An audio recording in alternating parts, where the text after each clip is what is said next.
আসসালামু আলাইকুম ওয়া রাহমাতুল্লাহি ওয়া বারাকাতুহু। দিনী আমল ইউটিউব চ্যানেলের দিনী ভাই বোনেরা, আশা করি আল্লাহ তাআলার অশেষ রহমতে ভালো আছেন, সুস্থ আছেন। আলহামদুলিল্লাহ। আজকের ভিডিওটিতে আমরা একটি গুরুত্বপূর্ণ আমল সম্পর্কে জানব। যদি আজ হয় বৃহস্পতিবার এবং রমজান মাসের শেষ রোজা, তাহলে এই দিনটি খুবই বরকতময় একটি দিন দিনী ভাই বোনেরা। অনেক আলেম এটা বলেছেন যে যদি কেউ এই দিনে বেশি বেশি দরুদ পড়ে তাহলে আল্লাহ রাব্বুল আলামিন তার উপর রহমত নাজিল করেন এবং তার গুনাহকে মাফ করে দিতে পারেন।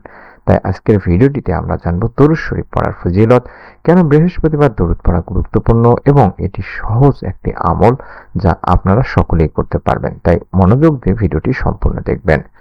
দরুদ শরীফ পড়া ইসলামের খুবই গুরুত্বপূর্ণ একটি আমল। আল্লাহ রাসূল সাল্লাল্লাহু আলাইহি ওয়াসাল্লাম বলেছেন, যে ব্যক্তি আমার উপর একবার দরুদ পাঠ করে আল্লাহ রাব্বুল আলামিন তার উপর 10টি রহমত নাজিল করেন এবং দরুদ পড়লে বান্দা আল্লাহর রহমত লাভ করে থাকে। তাহলে বুঝতে পারছি আমরা যদি আল্লাহর রহমত পেতে চাই তাহলে আমাদেরকে দরুদ পড়তে হবে তিনি ভাই বোনেরা। হাদিস শরীফে বলা হয়েছে মুমিনদের আমল আল্লাহ তাআলার কাছে পেশ করা হয়। এই কারণে অনেক আলেম বৃহস্পতিবারে বেশি বেশি করে ইবাদত এবং দরুদ পড়ার পরামর্শ দিয়ে থাকেন। অর্থাৎ কেন এই বৃহস্পতিবারে দরুদ পড়বেন তার গুরুত্ব আমি বললাম। এখন আমি আপনাদেরকে একটি সহজ আমল বলবো। আজ যদি বৃহস্পতিবার হয় তাহলে চেষ্টা করবেন দিনী ভাই বোনেরা আসরের নামাজের পর বা মাগরিবের আগে এই ছোট্ট দরুদ শরীফটি 11 বার পড়ার। চাইলে দরুদে ইব্রাহিম পড়তে পারেন, যেটা আমরা নামাজের বৈঠকে পড়ি, সেটাও আপনি অন্তত এই ছোট্ট দরুদ শরীফটি 21 বার পড়তে পারেন। আল্লাহুম্মা সাল্লি আলা মুহাম্মাদ ওয়া আলা আলি মুহাম্মাদ কামা সাল্লাইতা আলা ইব্রাহিম ওয়া আলা আলি ইব্রাহিম ইন্নাকা হামিদুম মাজিদ। আল্লাহুম্মা বারিক আলা মুহাম্মাদ ওয়া আলা আলি মুহাম্মাদ কামা বারাকতা আলা ইব্রাহিম ওয়া আলা আলি ইব্রাহিম ইন্নাকা হামিদুম মাজিদ। এটি 21 বার পাঠ করবেন। কিভাবে পড়বেন? আসরের ফরজ নামাজ আদায় করবেন, কিবলামুখী হয়ে বসবেন, তারপর দরুদ শরীফটি 21 বার পাঠ করে তারপর আল্লাহ তাআলার কাছে নিজের মনের আশাগুলো ব্যক্ত করবেন। দোয়া কবুল হওয়ার জন্য কয়েকটি বিষয় গুরুত্বপূর্ণ দিনী ভাই বোনেরা।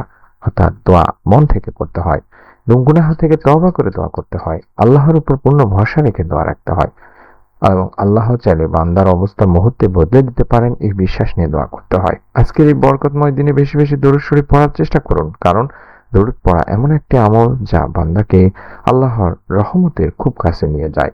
তাই অনুরোধ করব আমার সম্মানিত তিনি ভাই বোনদেরকে, আজ যেহেতু পবিত্র রমজান মাসের শেষ রোজা, তাই বৃহস্পতিবার আল্লাহ তাআলার উপর ভরসা করে আপনার এই ছোট্ট দরুদ শরীফটি 21 বার পড়ে আল্লাহ তাআলার কাছে গায়েবী রিজিক চান, আপনার গুনাহের জন্য মাপ চান। রব্বুল আলামিন ইনশাআল্লাহ আপনাকেও নিরাশ করবেন না। আল্লাহ আমাদের সবাইকে বেশি বেশি দরুদ পড়ার তৌফিক দান করুন। আল্লাহ আমাদের গুনাহগুলোকে ক্ষমা করে দিন। আল্লাহ আমাদের মনে নেক আশা পূরণ করুন, রিজিকে বরকত দান করুন। আমিন। নতুন আমলের ভিডিও পাওয়ার জন্য চ্যানেলটির সঙ্গে থাকতে পারেন। সকলে ভালো থাকুন, সুস্থ থাকুন। আসসালামু আলাইকুম ওয়া রাহমাতুল্লাহ।